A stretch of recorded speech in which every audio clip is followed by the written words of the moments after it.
Hi friends, గురు భగవానుడు వృషభ రాశిలోకి ప్రవేశించాడు. 2 గ్రహాలకు ఇది కాస్త సానుకూల, కాస్త ప్రతికూల ప్రభావాన్ని చూపిస్తుంది.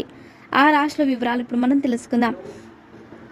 గురు భగవానుడు మేషరాశి నుంచి శుక్రుడు పాలించే వృషభ రాశిలోకి ప్రవేశించాడు.